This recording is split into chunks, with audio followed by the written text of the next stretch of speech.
어떻게 나한테 그럴 수 있어 하면서 싸대기를 날려야 되잖아요. 근데 관심 없어. 모든 인물이 네가 나한테 어떻게 하든 말든 관심 없고. 집단 독백이네요. 집단 독백이에요. 집단 독백.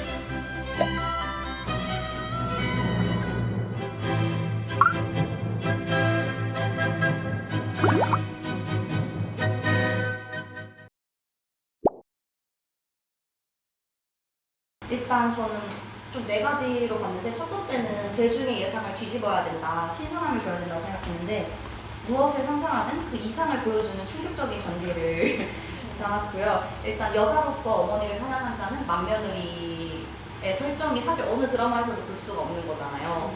이걸 담은 데다가 심지어 이거를 공식적으로는 고브레즈 드라마가 아니다 라고 밝혔는데, 이제 드라마 내용을 보면은 그게 사실 아니거든요. 그러니까 이제 트위터에 그 수많은 오타쿠 분들이 고브레즈에 빠져버렸다고 해서 그걸 보여준 대표적인 장면 하나만 같이 놓을게요. 근데 굉장히 위험해 보이는 이 장면이 사실 실제 장면이 아니라 최명길이 자신의 옷을 며느리가 갈아입혔다는 얘기를 듣고 상상한 장면이에요. 어머. 또 상상을 한 게 좋아. 그러니까 장세미의 상상이 아니라 백도희의 상상이에요. 근데 며느리의 사랑이 끔찍한 사람이 너무 이렇게 에로틱한 상상을 하니까 약간 공식이라고 생각하고 퍼먹는 분들이 생겼고, 하지만 이런 이제 무엇을 상상하는 그 이상을 보여주는 충격이 저는 진입장벽이기도 하지만 좀 어그로가 끌려서 보게 되는 이유이기도 하다고 생각했거든요. 그러니까 어디까지 하나 보자, 어디까지 가나 보자 이러다가 스며들게 되는 매력이 있다고 생각했고요. 매력이라고 하기 좀 나름 매력이죠. 네. 근데 뭔가 좀 어떤 그런 힘이 있다. 근데 이제 좀 특이하다고 생각한 게, 제가 임성환 씨의 드라마를 꽤 많이 봤더라고요. 근데 전 피로도가 있는 콘텐츠를 사실 굉장히 쥐약으로 여기는 사람이거든요. 근데 내가 이걸 왜 봤을까를 이제 흥행요인을 쓰면서 생각을 해보니까 막장이어도 피로도가 그렇게 높지 않아요. 그러니까 위에서 언급한 이런 충격을 주는 전개가 사실 그러니까 뇌를 빼고 보는 콘텐츠로 작용하게 되거든요. 그러니까 전개 자체는 평범하고 굉장히 늘리다시피 해요. 그러니까 일반적인 드라마면은 만나서 결혼하고 생활하는 게 나오고, 두리안의 경우에는 얘네가 타임슬립이라는 파격적인 설정이 있지만 초반에 거의 한 5화 정도까지가 타임슬립하고 일주일도 안 지났나 그랬어요. 이 드라마상의 타임라인이 이틀 지나가는데 한 4화를 써버리더라고요. 그래서 이 드라마 16부작인데 어떡하려고 이러는 거지? 근데 그녀는 해냈죠. 아무튼 나오는 행동이나 말이 좀 괴랄하지. 그러니까 며느리가 시어머니 사랑해요, 혹은 뭐 요리할 때 이렇게 하셔야 돼요, 뭐 이런 이상한 괴랄한 말을 해서 그렇지, 뭐 다른 같은 막장 드라마인 아내의 욕 같은 경우에는 살인, 자살, 불륜 등이 다뤄지는데 PB 작가의 드라마에서는 이런 건 나오지 않고 그러니까 죽어도 웃다가 심장마비가 오거나 다쳐도 혼자 낙상해서 빠져나거나 괴랄한 말이 나올 뿐이지 사람 자체를 피곤하게 하진 않는다. 그래서 오히려 생각 없이 볼 수 있어서 엔터테인먼트로서의 역할을 수행한다. 콘텐츠 소비자가 기대하는 걸 보여주는 게 저는 사실 굉장히 중요하다고 생각하는데, 여기서도 이제 주요 시청층이 40, 50대잖아요. 이 주요 시청층을 타겟한 판타지와 공감대가 들어가거든요. 나이 7순에 클럽에 가서 기강을 잡듯이 춤을 추고 34살이 어린 연하남을 채가는 시어머니 백도희가 나오는데, 이 분의 설정 자체가 줄기세포로 젊어져서 7순이지만 약간 60살에서 내지는 40살까지로 보이고, 약간 인터넷 소설가, 웹소설 같은 라이프를 사는 백도희 여자가 이분의 설정이에요. 그래서 높아진 TV 시청 연령층이 이런 캐릭터성이 어필이 되지 않았을까 생각하고, 황당하긴 하지만 누구나 뭐 이런 말도 안 되는 상상을 해보긴 하잖아요. 이렇게 어디 가서 대놓고 말할 수 있는 판타지는 아니지만 나름 자극하지 않았을까 생각하고, 이게 젊은 층에게는 입이 떡 벌어지는 말도 안 되는 황당 연기로 그래 어디까지 하나 보자 이런 어필이 되지 않았을까 생각했고요. 또 이제 극과 극을 보여주는 정반합이 있다고 생각을 했는데, 첫날밤이 드라마에서 한 3분 정도가 나오거든요. 근데 그 중에 두 첫날밤이 조선시대 첫날밤인데, 두리안과 병약한 남편 박일수의 끔찍한 첫날밤과 김소저와 박원의 달콤한 첫날밤이 나와요. 그래서 이거는 일명 PB가 말아주는 조선 수인 멜로로 바이럴이 됐었던 장면인데 이쪽 아래는 무슨 조선시대 로맨스 소설 보듯이 정말 뭐 첫날밤인데 막 이렇게 강압하지 않고 장난스러운 멜로처럼 풀어가고 위에서 정말 강압적이고 비참한 첫날밤을 보내거든요. 그래서 이런 극과 극으로 좀 보고 떠들거리를 준다라고 생각했어요. 근데 전 좀 일일 드라마의 리더기라고 생각하는 게 특히 일일 드라마는 아침 드라마는 그냥 보는 드라마가 아니라 듣는 드라마다. 그래서 대사만으로 모든 상황을 알 수 있어야 되고 보고 난 뒤에 떠들거리가 있어야지 주요 시청층에게 어필을 한다고 배웠는데 이렇게 하려면 극과 극으로 보여주거나 극한을 다루면 된다는 걸 이제 인상한 드라마를 보면서 깨달았고요. 이런 드라마의 리더를 잘 지키는 작가가 쓴 무기가 아까 말했던 첫날밤 소재와 극과 극 여성상, 그러니까 단치간에 안에 이은성과 두리안이 정반대 성향이거든요. 근데 다 극 중에서 사실 빌런 역할로 보이는 거는 이은성인데 이제 주인공인 두리안은 착하게만 그려져요. 근데 사실 상황을 파고보면은 그 남편이, 그러니까 아내가 있는 남편에게 뭔가 이렇게 좀 묘한 분위기를 풍기고 또 아내가 있는 남편이 외간 여자에게 끌리는 게 사실 말도 안 되는 설정이잖아요. 근데 그거를 그냥 캐릭터성으로 밀고 가면서 저게 말이 돼? 라는 말이 나오게 하죠. 그 다음 후세대 커플인 김소저와 단장님 역시 아엘다라는 약혼녀가 따로 있는데도 이 두 사람이 극과 극의 선미를 보여줘요. 그래서 시청자에게 당연히 착한 소저가 두 명이나 살아야 되지 않겠니? 라는 식으로 그게 전개가 되는데 이걸 보고 되게 할 얘기가 많잖아요. 그래도 아엘다는 먼저 약혼했는데 라고 할 수도 있고 그래도 전생부터 사랑하는 김소저인데? 이런 이야기거리를 던지는 능력이 굉장히 뛰어나다고 생각했습니다. 또 이제 제가 교양작가 시절에 했었던 세가일 정도 프로그램이 있었는데 이때 칭찬을 받는 게 시청률 1위인데 부름을 받는 건 실감 1위였거든요. 그만큼 바이럴이라는 게 방송작가에게 중요한데 각인되는 콘텐츠, 숫자로 남는 콘텐츠로서 극한을 보여주는 브레인스토밍을 많이 했다고 느꼈던 게 이 사람이 분당 시청률을 받아서 지필에 반영한대요. 근데 이게 사실 저 같은 교양 구성이나 예능 구성 작가들이 많이 하는 방식이라서 드라마 작가가 한다는 건 정말 처음 들어봤고 대단하다 생각했고요. 이분 인터뷰를 보니까 드라마는 예술이 아니라 기술이다. 그래서 성공해야 되기 때문에 나는 이쪽에 강점을 두고 있다는 말이 좀 인상 깊어서 가져왔고 사실 이 드라마 작가에게 기대하는 게 특히 이 PB 임성환이라는 작가에게 사람들이 마스터피스를 기대하지 않을 거라고 저는 생각하거든요. 그러니까 시청률을 외면하고 정말 말이 되는 작품 이 사람이 쓴다면 사람들 반응이 어떨까요? 그냥 갑자기 왜 이렇게 됐지? 뭐 아쉽다. 도파민이 터지지 않는다. 이럴 수도 있다고 생각하거든요. 근데 일단 이 사람이 드라마를 발표를 할 때마다 사람들이 항상 이 사람에게 기대하는 게 뭐 하나 보자, 어디까지 가나 보자고 이 사람이 충실하게 그 욕을 먹는 역할을 먹어가면서 드라마를 쓴다는 거죠. 이걸 보는 내가 잘못된 게 아니라 이걸 쓰고 방송하는 작가와 방송국 탓으로 돌리고 나는 이 미친 걸 보면서 그냥 욕하고 떠들 수 있는 거리가 생기죠. 그래서 이게 좀 저는 사실 궁금하기도 했어요. 그러니까 안 보면 되는데 굳이 보면서 욕하고 떠드는 게 이 드라마의 흥행 요인인데 굳이 또 대중들은 왜 그럴까? 그래서 발제를 하게 되기도 했습니다. 저 아까 공감한 게 되게, 그러니까 막장인데 피로도가 진짜 낮은 게 저는 생각했을 때 이게 매일같이 느껴지는 게 하나도 없었거든요. 그러니까 보통 막 공감이 돼야 피곤한데 그냥 극을 보는 느낌이었어요. 그래서 그런 거리감도 좀 그런 효과를 내지 않았을까? 이런 생각을 했습니다. 그 소재는 이제 선물방 같은 거 시청자한테 익숙한 소재인데 거기서도 나랑의 거리감을 지켜냈다는. 네, 맞아요. 그러니까 저희가 예전에 풍년했을 때 얘기했던 것 중에 하나가 학창시절이 흥행하는 이유가 모두가 겪은 경험이기 때문에 흥행한다고 했잖아요. 근데 대부분의 40, 50대 시청층은 당연히 결혼을 하셨을 확률이 높고 저희 윗세대는요. 그 첫날밤도 당연히 겪으셨을 확률이 높잖아요. 그래서 그거에 대해 할 얘기가 있고 공감할 거리가 있는데 내가 겪지 않는 일이라서 피곤하지만 뭔가 그 심정을 그려볼 수 있는 그런 묘한 지점을 잘 잡았다고 생각해서 흥행 요인에 쓰기도 했습니다.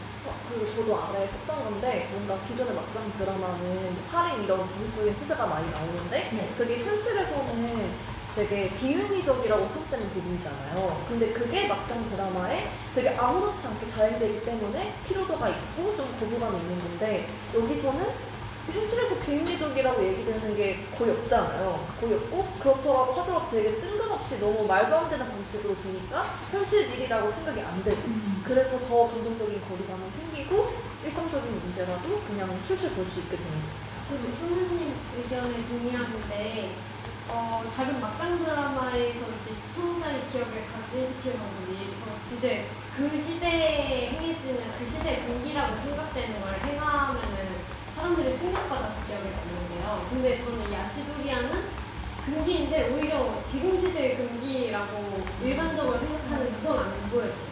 오히려 그걸 그 그거를 시청자가 예상을 하고 있어서 거기까지 약간 건너보고서 근기조차도 예상치 못한 경기를 내는 느낌? 그래서 여기서 진짜 윤리적인 잣대를 들이대기도 한 번도 이거를 생각해본 적이 없으니까 이게 윤리적이다 비윤리적이다를 생각할 틈도 안 주는 것 같아요. 저도 공감하는 것 중에 하나가 저게 가장 초반에 핵심적으로 나왔던 얘기가 시어머니와의 동성애였는데 어떻게 보면은 시어머니와 며느리 관계는 정말 대립되는 관계인데 시어머니를 좋아하는 걸 넘어서 사랑을 느껴? 이거는 정말 거의 안드로메다 끝자락에서 새싹 나는 소리이기 때문에 진짜 저거는 필요도가 1도 없는 얘기거든요. 그러니까 저거는 윤리의 잣대를 대는 게 아니라 저거는 있을 수 없는 일로 시작해서 보기 때문에 필요도가 훨씬 적었을 것 같아요. 근데 쿠로님 말에 의견 동의한다고 해야 되나? 뭐라고 해야 될지 모르겠는데 어떻게 보면 근데 또 시어머니들이 며느리에게 사랑받는 로망이 살짝씩 맞아. 거기서 극한으로 끝까지 가서 아예 동성애를 만들어버리는 그런 게 좀 신기하다고 생각했고요. 또 이제 이 드라마에서 시바지 같은 좀 너무 자극적인 내용이 나오는데 사실 조선시대에서 자행된 시바지는 양반가에 대를 이어야 된다는 합리화가 되고 현실에서 막 이제 제안한 시바지는 사실 나오지 않아요. 두리안이 그 제안을 막 충격받아서 다시 조선시대로 돌아가 버리거든요. 그래서 어떻게 보면은 납득을 할 수 있게 해주거나 아니면 아예 안 보여줘서 피로도가 낮은 것 같아요. 지금 시어머니들이 며느리에게 사랑받는 로망을 이제 실현을 해준 거라고 있어서 이것도 이제 지금 시대에서 약간 충족하지 못한 것들 그거를 관계성을 비틀어서 보여줄 거면 진짜 확실하게 비틀어서 진짜 극으로 비틀어야 한다는 걸 그 정도를 해야 시청자의 기억에 파격적으로 남을 수 있다? 그리고 저 시바지를 솔직히 저거 제가 뒤에도 의견 넣긴 저 시바지에 대한 과정도 보통은 이제 그 시어머니라는 선상에서 시아버지와 같이 있었을 때 대를 이어야 되니까 대대로 시어머니 있는 상황에서의 과거의 조선시대까지의 시바지는 그렇게 인지를 하고 있는데 저거는 스토리라인만 봤을 때는 목의 사회를 지향하나? 라는 느낌이 들었었어요. 시아버지 없지 않아요? 사별하셨고 근데 생각해보니까 되게 여자 중심의 서사예요. 인지를 못했는데 근데 이걸 보는 사람들이 여자니까 당연히 여자 중심 서사인 게 당연하고 이 PB라는 작가의 드라마는 다 여자 중심 서사거든요. 그러니까 목의 사회를 지향하는 느끼신 지점이 공감이 돼요. 저는 이거 되게 그렇게 생각하면 타겟이 좀 확실한 것 같아요. 진짜 확실하게 잡고 한 것 같아요. 누구를 만족시키고 싶은 건데 일단 누구를 만족시킨다라기보다 누구에게 충격을 주기 위한 드라마인 것 같고요. 그 충격받기를 원하니까. 근데 그 타겟이 약간 이제 어머니 세대 중년 여성들이라고 생각해보면 이제 무속 이런 게 나오는 것도 또 그분들이 빠지기 쉬워요. 관심을 갖게. 100% 걸리는 어그로 워딩인 거죠. 네네. 어그로 키워드. 그래서 그렇게 보면 진짜 하나하나 설정 하나하나가 다 타겟이 확실한 거인 것 같아요. 그리고 저는 이게 그 과거랑 그 현재가 있잖아요. 근데 둘 다 약간, 그러니까 과거는 그때는 이상했지만 그 당시엔 되게 상식적인 상황이고 시바지나 이런 게 우리가 다 아는 내용이잖아요. 근데 그걸 현대랑 딱 붙여놓으니까 현대의 이 진짜 상식이 없는 상황이 뭐가 더 상식이 없는지 모르겠는 그런 느낌이 있잖아요. 시바지도 상식이 없고 이것도 상식이 없고 이게 약간 그런 느낌도 좀 있는 것 같아요. 그래서 약간 뭐랄까 옛날과 지금을 좀 비교할 수 있게 만들어주는 부분이 있는 것 같아요. 그래서 현재 되게 이상하다고 생각하는 것들을 잘 봐봐. 과거는 뭐 안 이상했던 것 같아. 약간 이런 느낌이 좀 없지 않게 있는 것 같아요. 그것마저 또 얘기거리를 줘요. 맞아요. 응.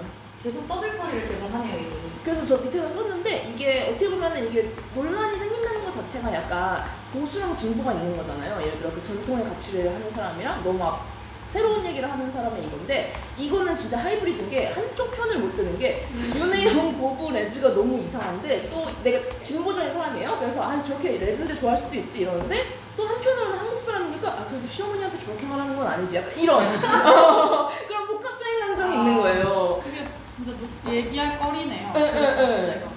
내 안에서도 결정이 안 되니까. 맞아요. 나도 잘 모르겠는 그런 느낌. 새로운 걸 지지하는 게 뭔가 젊고 진보적이어 보이잖아요. 근데 이걸 보면서 나의 한계를 깨닫는다니까. 근데 저 구성 자체는 지금 그 애니룩으로 이 세 개만 붙이면 하는 사람 하나도 없어요. 진짜요? 어. 제목만 웹소설류를 뽑으면은 연령대만 낮추면은 못 받아들이겠는데? 아니 근데 오히려 이 세 개만 다 가능해. 저거. 말도 안.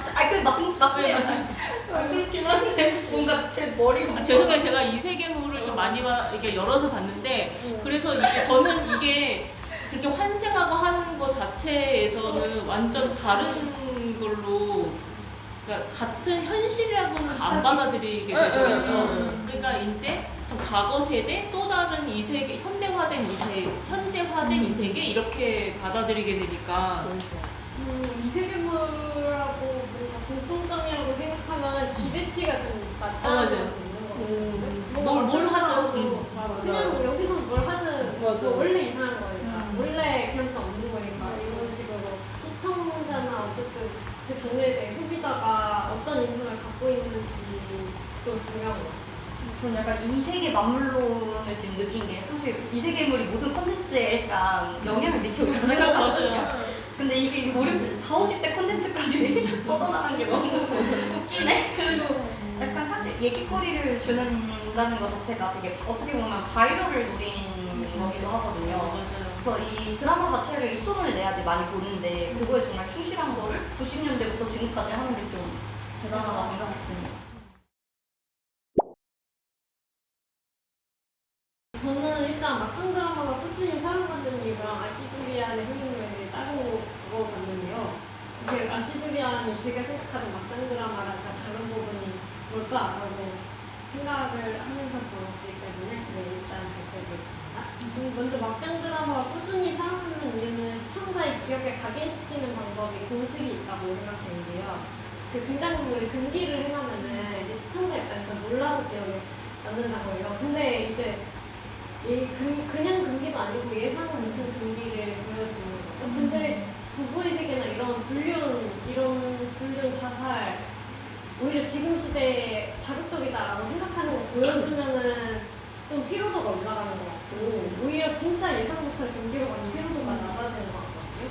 왜냐면 이건 안 돼라고 도덕적으로 잣대가 아직 만들어지지 않은 그거를 먼저 해버려요.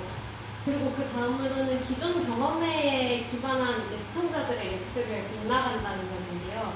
네, 어쨌든 다음 이야기를 자동으로 상상을 한다고요. 그래서 예를 들어 클리셰 장면이 있으면은 1화를 보고 있으면 처음 시작할 때 이제 며느리랑 시어머니가 나와가지고 약간 둘이 약간 서로 못마땅해 하는 표정 이런 걸 보여주고 그래서 고부 갈등 상황이 이어지겠구나 이런 클리셰 장면이 나오겠구나 이렇게 상상을 하는데 거기서 이제 시어머니한테 냈다 고백해버리면서 이제 통상한 이야기가 아닌 걸로 이 기존 경험에 기반한 예측을 빗나갔을 때 이제 새로운 경험을 주입시켜주면서 또 기억에 남는다고요.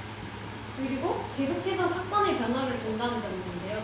아시드리안도 전개 자체는 굉장히 느렸는데 계속 사건의 커다란 변화를 계속해요. 보통 우리가 콘텐츠를 볼 때 사건의 국면이 전환되는 부분에 이제 집중을 하잖아요.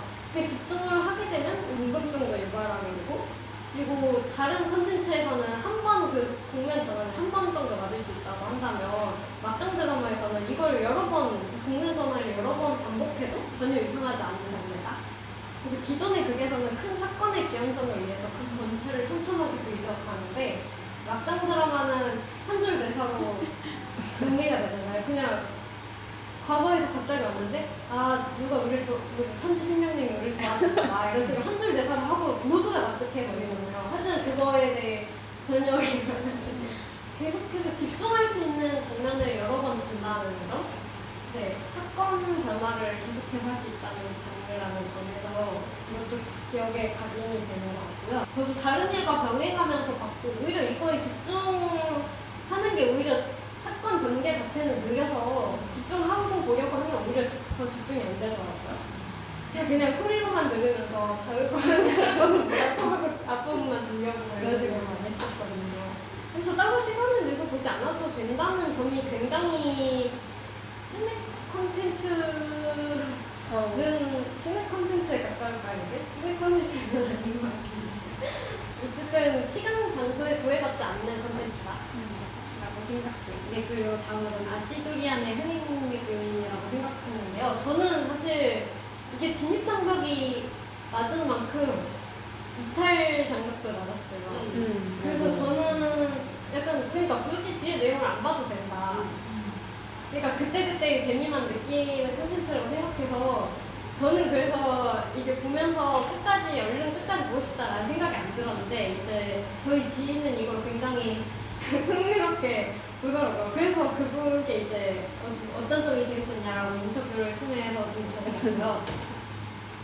그분의 발언을 따르자면 일반적으로 생각했던 막장 드라마가 아니어서 좋았대요. 막장 드라마라고 생각하면 이제 딱 보여주는 배달의 너무 불륜. 오히려 시청자들한테 이제 막장 드라마라고 하면 그게 뭔지 학습이 되고 예측이 되는 수준에 이르렀지 않나. 결말이 궁금해서 끝까지 보고 싶었고 이런 너무 흔한 막장 스토리가 안 나와서 좋았다고 했고요. 그리고 시간이 아깝지 않았다고 했어요.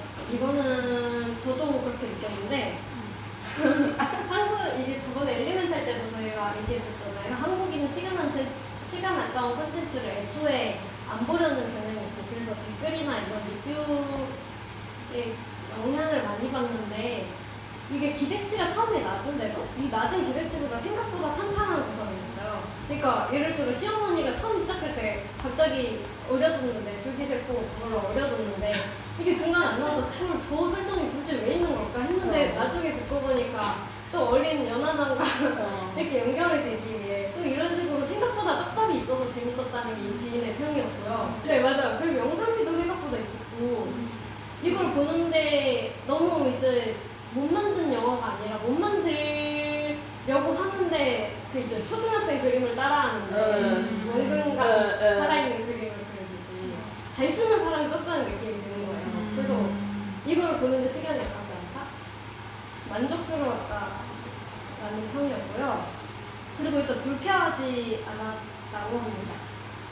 이거는 제 공간이니까요. 네, 불쾌하지 않았는데 주연 캐릭터들이 저는 사실 모두 불쾌감을 주는 악의는 없었다고 생각해요. 그러니까 씨바즈라던가 이런 게 나올 수는 있는데 사실 그 원래 과거에서의 원래 전 남편도 수시로 이제 안을 겁탈을 했다고 주변에 겁탈을 했다고 하는데 사실 그 장면이 그러니까 되게 진짜 불쾌하게 나오지 않고 우스거나 비호감으로 막 갑자기 소변이 마렵다느니 막 정말 우스거나 비호감으로 보여주는 장면만 나오고 선 넘는 행동까지는 직접적으로 보여주지 않았어요.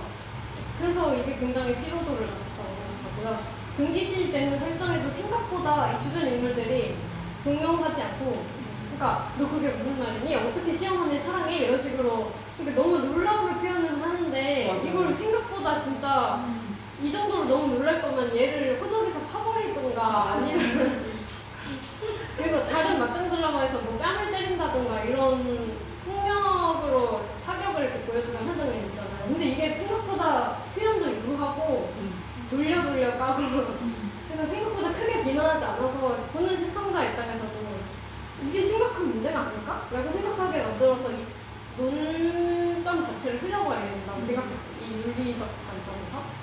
정말 편견이 없어요, 모든 맞아요. 그 점이 저는 여기에 나오는 캐릭터들이 다 전부 매력적이었다고 생각하고 그리고 불쾌감을 주는 악인도 아니면서 저는 오히려 다들 여기 이 재벌집 이 사람들이 모두 다 착하다고 생각해요.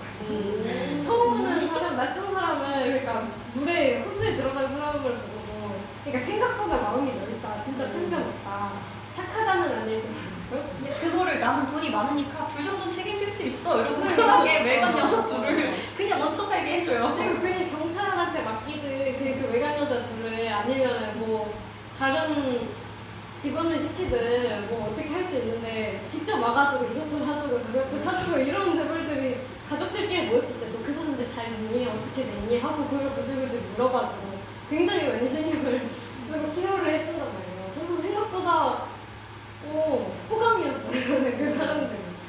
심지어 교육도 시켜주잖아요. 걔네가 네. 기억을 잃고 아무것도 모른다고 이러니까 그냥 한글도 가르쳐주고 영어도 가르쳐주고 연기자 캐스팅까지 연기랑 뭐 승마도 가르치고 수영도 가르쳐줘요. 그러니까 아니 캐스팅도 될 수 있게 어쨌든 도와주고 그리고 그리고 다른 콘텐츠에서도 느끼는 점이 악역한테 사연을 만들어줘서 약간 매력적인 악역이 될 때가 있잖아요. 저는 그런 걸 볼 때 약간 그 악역과 조우하는 장면에서 스트레스 지수가 별로 높지 않다고 느꼈거든요. 이번에 아시드리아는 보여서도 생각보다 여기서 나쁜 인물로 나오는 인물들이 생각보다 제가 예상한 것보다 나쁘지 않았어요. 네, 저는 이상입니다. 그래서 저는 여기 인물들이 좀 되게 쿨하다 생각했어요.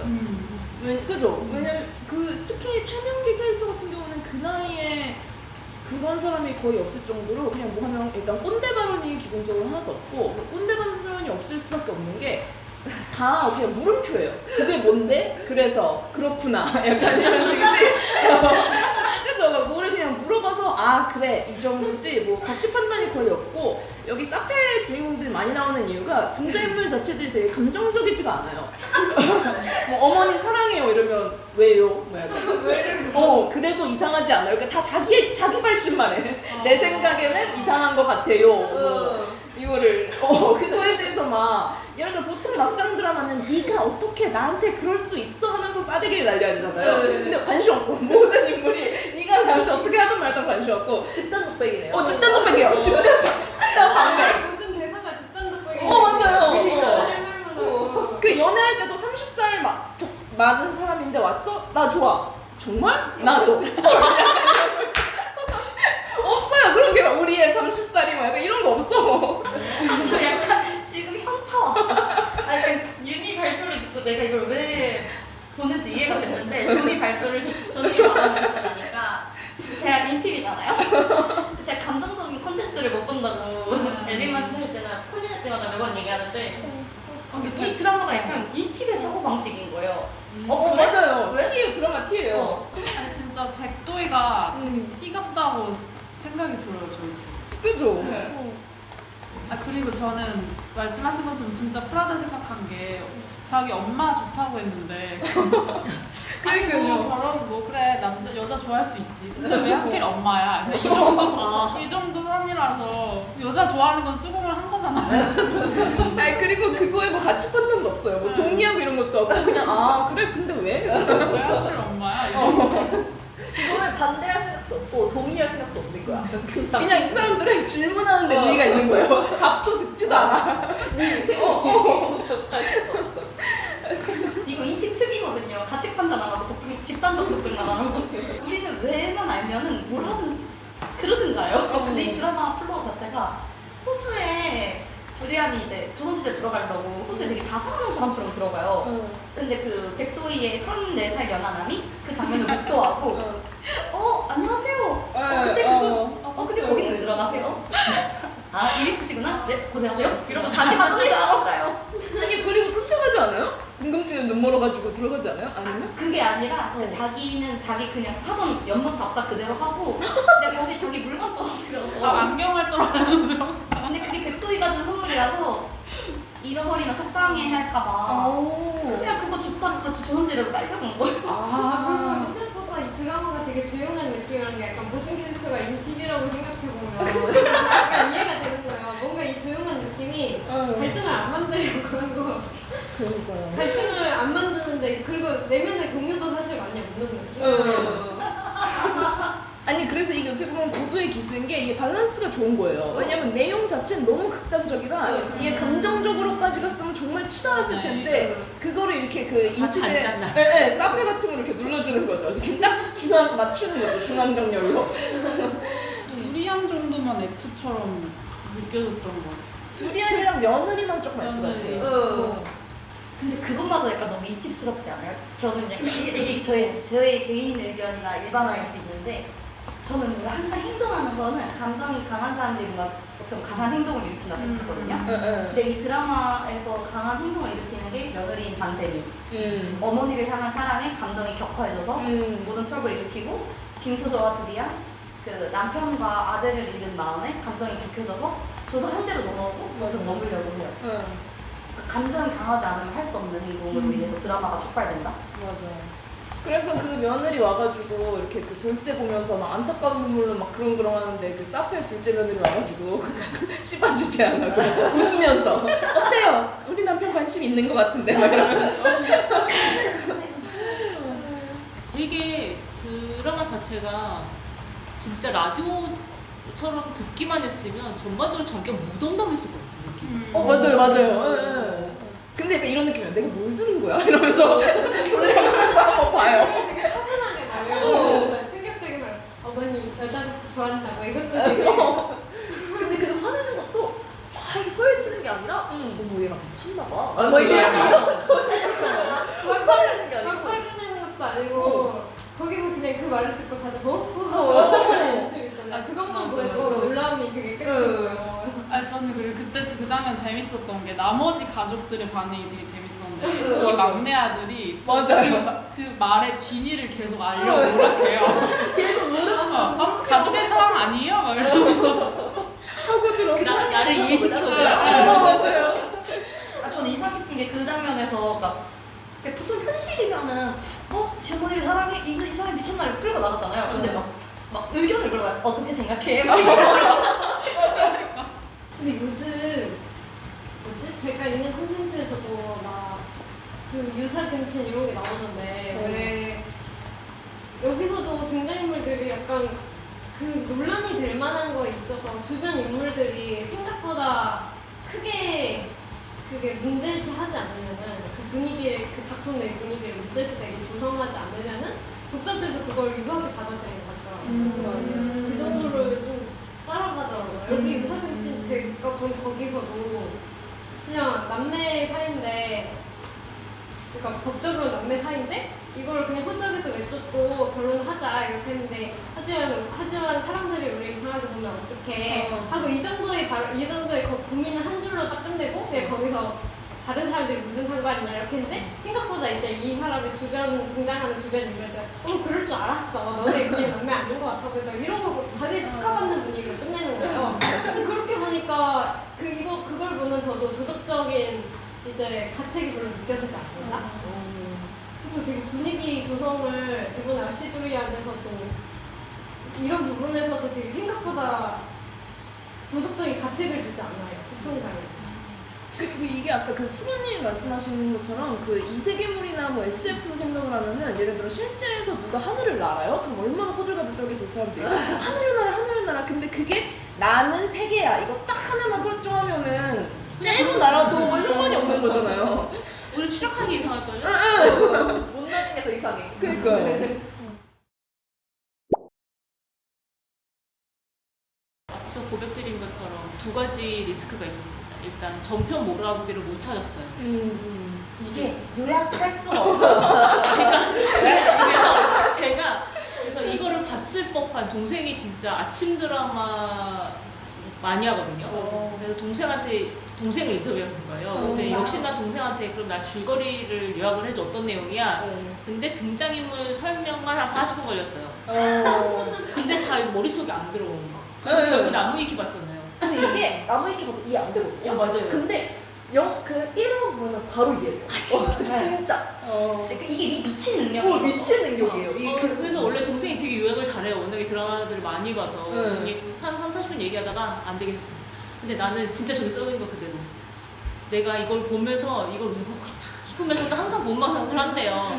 그리고 아까 그 시청률 그래프 있었잖아요. 근데 주말에는 가족을 케어하니까 조카나 막 이렇게 케어를 하니까 다 학교 회사 보내고 나서 제 방 찾아오고 딱 그 타임 월요일 날 그리고 그다음에 이제 제가 밑에도 해놨는데 맘카페나 엄마들 가는 커뮤에서 다들 반응들이 있어요. 초반에는 예고만 보고 세상 이런 막장이 애들이 예고편 볼까 두려워요 이러다가 은근 재밌네? 그리고 이거 혹시 보는 사람 있나요? 근데 내용이 다 이해 못하니까 다들 저 이거 봤다고 부끄럽지만 얘기하기 부끄럽지만 막 이러다가 중간에 결국엔 끝에는 결말 어떻게 돼요? 시즌2 나오나요? 약간 이렇게 끝나는. 시즌2 최근에 또 부채춤 시작이에요. 이거 댓글 저 원래 이렇게 몇 개만 캡처하려다가 그냥 보이는 거 다 캡처했어요. 너무 웃겨가지고. 푸르님이 이걸 보면서 이걸 내가 왜 보고 있나 싶으면서 본방사수한 날 예, 그게 제 동생 네, 말하는 동생분이 메시지 주셨는데 제가 본 막장 드라마 사람들이 오를까 거기 영상에서도 막장 드라마를 보는 사람들이 내가 이걸 왜 볼까 하고 자책을 한대요. 그러니까 결국에는 이 드라마를 욕하는 사람은 결국 이 드라마의 시청자래요. 그래서 근데 보통은 네. 제 동생이 드라마를 얘기를 할 때 재밌어. 막 예를 들어서 뭐 불륜물 뭐 이런 거 하더라도 폐륜물 이런 거 나오더라도 아 이렇게 한데 이런 게 재밌어. 근데 얘는 이런 게 재밌어가 없었어. 저한테 설명을 하는데 그런 거 재미가 없고 근데 보면서 본인이 계속 물음표를 던지는데 내가 이거 왜 보지? 이거 무슨 상황이지? 왜냐면 제 동생은 F거든요. 뭐 왜지? 이건 무슨 상황이지? 막 이러다가 근데 이제 그 상황을 지금 여러분들이 얘기해 주는 거 보니까 이해가 되는 거예요. 왜 동생이 그런 물음을 가졌는지. 약간 제가 아까도 말했지만 그러니까 욕하지 역할을 작가랑 방송국이 하고 너는 욕해 우리가 화염대에 올라갈게 우리를 찍고 까불고 즐겨봐 약간 이런 스탠스예요. 그래서 제가 저 울산에 처음에 올랐을 때 임성환 작가 거라 했을 때 기존 거랑 어때? 했더니 기존이랑 맛이 달라. 내 동생이 처음 하니까 그랬었어. 이게 내가 이거 본방사수하는 나를 자책한다는 의미가 그냥 이게 뭔 내용인지 모르겠고 근데 여기서 시간 아깝다고 생각하면 안 볼 텐데 맞아요. 알시주리아는 시간 아깝다는 생각을 다 안 하게 된다? 이게 잘 만들었기 때문에 드는 느낌이라고 생각해요. 그래서 엄마들, 그러니까 저기는 제가 갈 수 있는 데 몬트라스에서 가봤고 동생이 자주 가는 맘카페가 있는데 거기는 제가 들어갈 수 없어서 근데 거기서 항상 그런데요. 약간 명언처럼 내가 두리안을 보는 걸 남한테 알리지 말아봐요. 약간 밈처럼 돌았었대요. 그러니까 이렇게 주변인들한테 그 엄마들 오프에 모임 나가서 저 요즘 이거 봐요는 얘기를 못 하는 거예요. 근데 몰래 찾아서 보고 커뮤니티 가서 저기 닉네임으로 활동하고 재밌어요 이런 건 얘기를 하는데 오프라인에서는 얘기 못 한다. 대면으로는 얘기 못 한다. 그러더라고요. 그래서 그런가 보다 했는데 그 뭐지 바이럴을 포인트를 잘 못 찾았어요라는 거를 제가 초반에 노션 작업 하실 때 그거 보고서 이래서인가? 그래서 뒤져보기도 했었어요. 근데 진짜 이 부끄러운 게 저는 이걸 발제를 해놓고도 부끄러워서 계속 사과했잖아요. 저한테 생각했어요. 죄송해요. 사연입니다. 이게 너는 이렇게 우리가 받을게 내가 화염대 올라갈게 이렇게 해주는 게 뭔가 그게 이게 같이 욕하면서 단결을 하는 분위기가 있잖아요. 맞아요. 그게 혹시 그런 씹고 막걸거리를 즐겨서 이제 시청자 간의 연대를 만들어줘서 또 재밌는 건 아닐까? 근데 오늘 저기 얘기 들은 거로는 그러니까 뭔가 대놓고 공공의적이 나온 것 같진 않거든요. 맞아요. 네. 네. 이 드라마 자체가 공공의적이죠. 네, 그냥 이게 무슨 말이야? 이게 말이 돼 하면서 얘기할 거리, 논란거리를 준다? 그래서 그 댓글들이나 저 커뮤니티 가서 이렇게 본 거나 봤을 때는 갑자기 궁금해진 거예요. 호기심.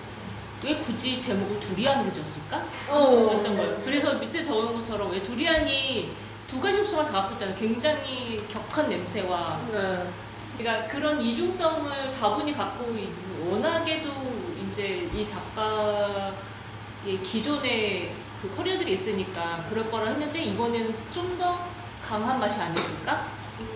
그래서 내용은 차마 지저분할지언정 재밌을 거다 이랬는데 내용 지저분하다는 거는 지우겠습니다. 여기 들어보니까 내용이 지저분하지는 않았고 소문이 지저분했을지도 모른다. 근데 저 이거 보고 감탄했어요. 프로님 저거 보고. 저 약간 여담인데 두리안 피자를 먹어봤거든요. 중국 출장 갔는데 그게 거기서 제일 인기 많은 광저우에서 제일 인기 많은 피자래요. 근데 냄새가 정말 이거 먹으면 생각보다 괜찮은데? 약간 이런 드라마가 진짜 그랬거든요.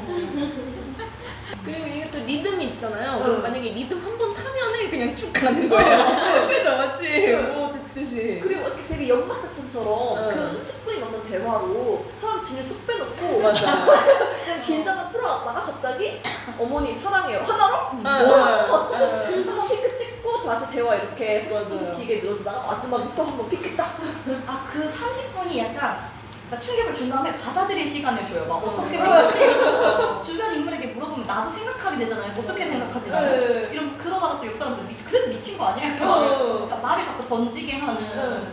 저는 이거 서주가 이제 30분 동안 받아들일 시간을 준다고 했는데 저는 오히려 이 30분 동안 이 인물들이 말을 서로 이제 주고받는 게 끊이지 않고 되게 빠른 속도로 나왔단 말이에요. 그래서 오히려 이성적인 판단 하는 질문. 그 말에 얻어 터지면서 그건 좀 고고동성애 그런지도 이렇게 되면서 그 40분은 세뇌의 시간이라고 생각해요. 근데 이게 그러네요. 예를 들어 좀 더 노멀한 막장 드라마면은 공공의적이 명확하게 있고 가치 판단이 명확하게 있잖아요. 그러면 커뮤니티가 좀 더 단결해서 양지로 나올 수가 있는데 생각보다 논란들이 좀 디테일하고 복잡하잖아요. 내가 어느 편에 서야 될지도 잘 모르겠고 편조차 있는지도 모르겠고 그러니까 자꾸 음지에서 양지에서는 못 모이고 자꾸 음지에서 아니 그리고 기존의 임성환 작가 패턴이면 내가 누군가의 편을 드는 순간 얘가 어떻게 될지 모를 것 같아. 예전에 그 왕좌의 게임 같은 경우도 그런 썰이 있었잖아요. 캐릭터에 정을 주지 말라고. 정을 주고 얘가 다른 선택을 하는 순간 얘는 바로 그 해에 죽는다. 이게 썰이 있었는데 그것처럼 임성환 작가의 어느 정도 패턴을 학습한 시청자라면 내가 이 캐릭터에 집중을 해야 되나 순간 얘 이러다가 갑자기 정신을 잃으면 어떡하지? 약간 이런 거 있어요. 아니 이거에 완벽히 부합하는 게 조금 다른 사례긴 한데 그 백도이가 굉장히 젊어 보이는 외모고 막 직원들이랑 같이 클럽에 간단 말이에요. 그래서 막 상상으로 막 클럽에서 막 휘어잡고 춤도 추고 막 그 돈 받은 웨이터들이 뭐 굉장히 젊어 보이세요 이러고 하는데 또 그 현실적인 씬이 나오는 게 그 저희 방송에서 얘기하는 그 젊은 애들이 할머니 왜 이러세요? 막 이러고 가요. 저는 그 드라마 그 장면 볼 때 아무리 드라마라도 저건 좀 에바다 싶을 때 딱 할머니 왜 그러세요? 내가 딱 나왔거든요. 그래서 이 사람 밸런스 미쳤다. 그러니까요. 그리고 할머니 넘어가세요 이래서 그게 사실이지만 그래도 좀 너무하다 할머니한테 이런 생각이 들 쯤 30대 연하남이 그러니까 계속 펀치를 이렇게 한 번씩 레프트 라이트를 계속 그래가지고 그 한 14화쯤에 그 유부나 이렇게 나이를 속인 거예요. 원래 40대 정도인데 원래 실제로는 70대인 거거든요. 그래가지고 이제 내가 그 10초에 기다릴 테니까 내일 2시까지 나와라 이렇게 연하남이 얘기를 해요. 근데 그 시어머니 백도이가 한참을 고민하다가 전화를 해가지고 하는 말이 근데 저 54년생이에요. 이러고 끊어요. 좀 상식적으로 날 속였어? 막 이런 식으로 하잖아요. 그걸 또 백조가 상상도 해요. 상상도 하는데 그 뒤에 연하남이 전화를 해요. 전화해가지고 혹시 유부녀예요? 이렇게 물어보는 거예요. 그래서 유부녀를 물어볼 일이 없잖아요. 그죠. 그게 말이 안 되는 유부녀를 물어보는 거예요.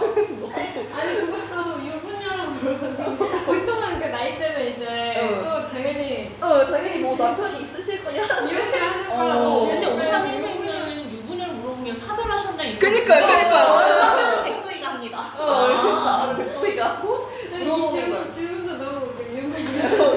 내가 굉장히 편견 없는 질문. 맞아요. 헷갈리는 질문. 근데 저게 또 로맨스의 공식에는 맞는 게 나이 상관없어. 뭔가를 밝혔을 때 그게 나랑 만나지 않는 이유가 되는 거야를 체크한 거잖아요. 그래서 그 공식엔 또 맞아 들어가요. 그래서 이 사람이 정말 미친 소리를 하는데 또 일견 이해가 안 되는 건 아니야. 이거 저거 그냥 생각 없이 들으면 되게 로맨틱하게 들리기도 해요. 그러니까 나이는 상관없어. 실제로 그런 의도로 한 말이었어. 그리고 실제로 그 둘의 커플이 꽤 로맨틱한데 그거를 보면서 로맨틱하다고 느끼지 못하는 나. 또 그 사투. 내가 뭘 보고 있는 거지 약간 이런 이런. 느끼지 못하는 이유가 뭐냐면은 이게 정말 질릴 때까지 보여주는 게 그래서 유부녀예요? 물어보고 저 남편이랑 사귀었다. 그 다음에 그 연하남이 그런 상관이 없다라고 하면서 내가 당신을 얼마나 사랑하는지를 설명하기 시작해요. 근데 그 설명이 15분 동안 이어져요. 드라마에서 15분? LT를 또 보셨어요? 그 드라마 15분이 이어지는데 그 백도이가 로맨틱 이 남자 정말 낭만적 막 이러면서 또 세음절 끊기? 이 남자 정말 남자야 막 이러면서 그 중간중간 리액트를 또 한단 말이에요. 그거를 15분 동안 하니까 질릴 대로 질려서 로맨틱하다고 느껴지지도 않는 거예요. 근데 진짜 세뇌인 게 이게 막 둘이 혼인신고를 하러 가는데 백도이가 혼이 안 보이는 거예요. 나 그래서 돋보기를 꺼내야 되나? 근데 막 이 남자가 제가 적어드릴까요? 그러니까 그 그때 나온 대사가 너무 노골적이라서 나 기억나요. 벌써 내 눈이 되어서 뭐라고요? 벌써 내 이제 눈이 되어서 아. 처음 그걸 보는 순간 그렇습니다. 정말 바지 가지 않네. 진짜 징글징글 맞게 정말. 근데 내가 60대 70대 뭐 노안이 와봐요. 그때서야 공감했을 거란 말이야. 아니 근데 나는 그 장면이 뭐냐면 할머니지만 좋아하는 남자 앞이어서 그 안경을 꺼내서 쓰기가 싫은 거예요. 돋보기 안경 못생겨 보이잖아요. 그래서 독백으로 나와요. 아, 안경 쓰기 싫은데 이랬는데 마침 남자가 내 마음을 읽고 제가 대신 써드릴까요? 했더니 그 대사가 벌써 내 눈이 되어주는구나. 근데 이게 60, 70대를 위한 로맨스인 거죠. 미친 디테일. 전 그래서 그게 너무 궁금해. 지금 60, 70대가 여기에 대리만족을 했는데 근데 만나겠어요? 아니 근데 잘 생각해야 되는 게 이건 정말 경험치인데 노아는 60, 70대 오지 않아요. 40부터 오잖아요. 맞아요. 그러면은 그 커버할 수 있는 연령대가 그만큼 넓어진다는 거예요.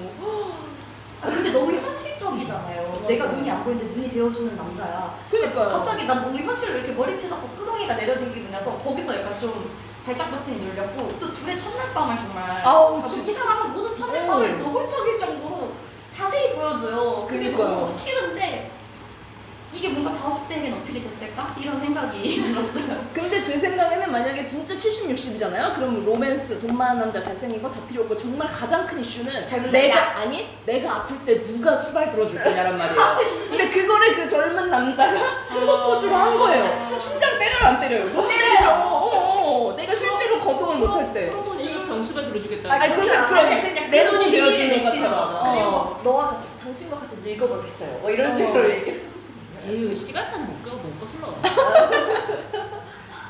그리고 저는 지금 수만님 그 아까 발표 들어서 또 깜짝 놀란 게 또 쿠션이 좋네요. 이게 되게 받아들이기 어려운 상황을 예를 들어 뭐 30대 어린 남자랑 만났을 때 그 사람이 자기한테 뭐라고 하는 장면을 백돌이가 한번 상상을 하잖아요. 근데 나도 이 분수를 알아, 나도 기질을 알아, 이걸 어필을 해요. 그래서 얘를 직접적으로 비난할 수 없게. 그러니까요. 쿠션을 한번 치네요, 정확하게.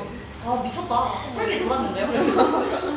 그리고 어떻게 생각해보잖아요. 이 터무니없는 상황을 감정적으로 설득시키는 건 너무 어려우니까 논리적으로 설득해요. 예를 들어 알죠? 54년생이었어요 막 이랬을 때 그걸 막 감정적으로 어필하는 게 아니라 근데 넌 생긴 거는 몇 살 정도로 젊어 보이기 때문에 오케이고 뭐 어쩌고저쩌고 이런 식으로 그죠? 맞네. 논리적으로 이렇게 설명을 해 그 남자가. 맞네. 맞아. 그래서 너랑 나랑 이슈 없음. 약간 이렇게. 그걸 듣고 백도이도 틀린 말은 아니야?